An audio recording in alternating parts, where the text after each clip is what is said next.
I'm going to talk about something that in pool we call a pre-shot routine. That's a sequence of steps a player goes through before every shot. But first, a story. A couple of years ago, I used to go every day at noontime to the locker room, and I would change and I'd go for a run.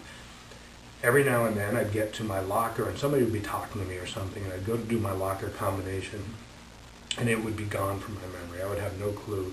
Even though I knew this combination as well as I knew my own telephone number, it would be gone.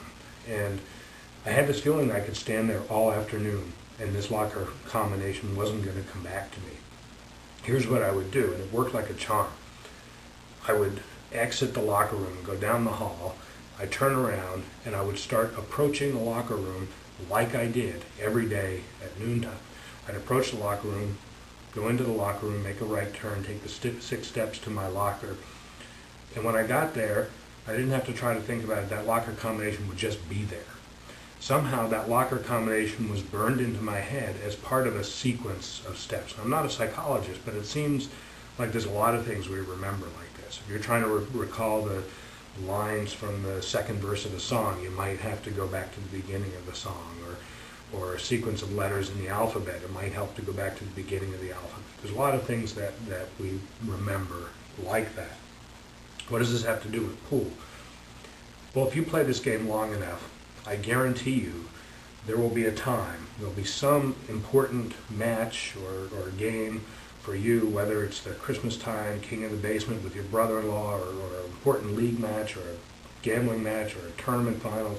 But there'll be some time when you're down on the ball and you have an easy shot, a straightforward shot, and you will be executing warm-up strokes, and it will feel like your rear arm is just not connected to your body, like it has no clue what to do. The muscle memory will be gone. The simple act of a simple forward and back stroke necessary to execute a decent pool stroke will just not be there. It will seem like your mind has no connection to your arm, and you won't know what to do. You'll probably keep executing warm-up strokes, waiting for it to come back, but like my locker combination, it won't come back. You may panic. You want to have a pre-stroke routine. You want to have a sequence of events that is similar to me walking down the hall and starting to enter the locker room again exactly the same way I did every day at noontime. You want to do that because that will bring this memory back to you. So in the steps of a person's pre-stroke routine are unique. If you look at different professional players, you'll see them do different things, but there's a bunch of common elements. You may see things that people do that have no discernible connection to anything that might be valuable for the shot. I mean, they might adjust their cap, or they might wipe their forehead, or they might move chalk around on the table and bunch up the chalk or something like that. These are things that have value to that person because they are part of this sequence of events that is burned into the memory, and that makes everything sort of automatic. But there's other steps in the pre-shot routine that do have some clear value as far as alignment, stance, remembering shots, executing a good stroke, and so forth. So let me talk about some of the things that a person might think about. The first thing that you're going to do on every shot is decide what your plan is, and decide what you're going to do. You're going to analyze the table. In this particular case, I've got the cue ball here, the 7 ball, the 8 ball, and the 9 ball, and if I'm playing 9 ball, it's pretty clear that I'm not going to play safe. I'm going to go for the run out. So I'm going to shoot the 7 ball in and play shape for the 8 ball. Now, the cue ball naturally is going to come off the 7 ball about like this and off the rail like that. I do not want to play shape for the 8 ball into that corner pocket because the cue ball will be coming across the line of the shot, and that's generally a bad thing because the quality of the next shot is way too sensitive to the exact speed of the cue that I hit the cue ball. Much better is to, and I think almost any player would play it like this, much better is to have the cue ball come off here and take this line back here to play the 8-ball into this side pocket. And the important consideration there is recognizing I'm going to hit the 8-ball in next and want to come down table for the 9-ball, is I do not want to be on this side of the shot line here, or of the line from the 8-ball to the pocket. I want to be on this side so that I have the correct angle on the 8-ball. So those are the considerations that a player would go through in about a microsecond. But once I've done that, the next thing I want to do is I want to chalk the cue. When I chalk the cue, notice a couple things. One, the cue is vertical, and in fact, let me talk about that a little bit. If you were carrying a rifle around, you wouldn't carry it around horizontal like this. You don't put a rifle horizontal unless you're going to shoot something. I think we should give a similar reverence to a pool cue. Don't put it horizontal unless you're going to hit something with it, or I'm using it as a pointer here or something. But walk around with the cue vertical or nearly vertical, and then when you chalk the cue, the tip is not over the table, so you're not getting chalk particles on the table, and you just gently swipe, looking at the tip and making sure that you get a good thin, even layer with no bare spots. Then I'm going to put the chalk back down on the rail. Two things I think about when I do that. One, this is going to be the business area of my stroke here, and I don't want any chalk in my sight, off the side of my vision there. So I'm going to put it down someplace else, and when I put it down, I'm going to put it down face up so that I'm not getting chalk particles on the rail.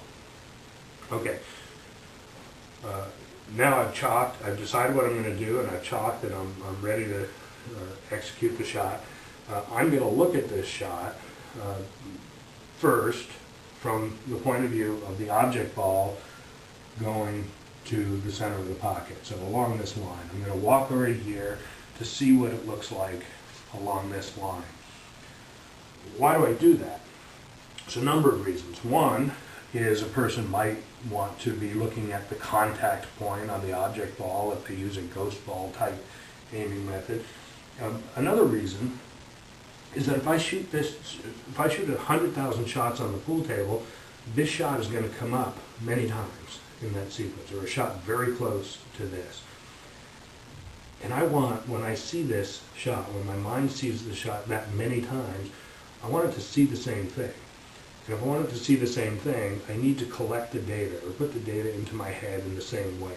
So if I approach this shot from this side one time and just get down and shoot it, and I approach it from this side another time and just get down and shoot it, my mind doesn't fully grasp that it's seeing the same shot. If I collect the data in the same way, looking along this line, and then next looking along the line from the cue ball to the object ball, then my mind can catalog it, and it can remember the results and how to adjust and how to learn about this shot. So first, the line from the object ball to the pocket, then the line from the cue ball to the object ball, and once again, I am going to approach along this line from the cue ball to the object ball. I'm going to approach the table along this line. So I'm going to step back from the table, at least a good step beyond where my stance is going to be, and I'm going to approach along that line. That's an important thing. You'll see a lot of amateur players, maybe they hit the 6-ball in over here, and they're walking around with their stick like this, maybe their bridge hand on it, and they're kind of searching for another shot, and they get down into position. The problem with that is it's hard to get into position correctly when you come sideways into it. And another thing is that one time when you hit the shot, you're going to come from this direction, and another time you're going to come from this direction, and a third time you're going to come from the chair. And so you have to learn many different ways to get into the correct stance for this one shot. Much better to teach for your mind, to teach your body to get into the stance in one way. In fact, when you hit 10,000 shots, all approaching along the line of the shot, you will learn, you will ingrain into your head exactly how to get into the right stance for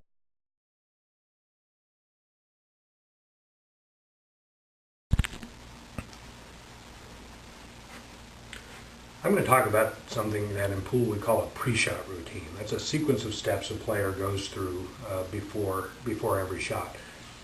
But first, a story. A couple of years ago, I used to go every day at noontime to the locker room, and I would change and I'd go for a run.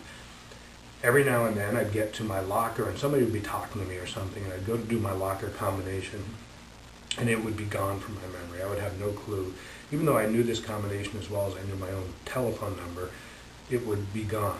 And I had this feeling I could stand there all afternoon and this locker combination wasn't going to come back to me. Here's what I would do, and it worked like a charm. I would exit the locker room, go down the hall, I'd turn around, and I would start approaching the locker room like I did every day at noontime.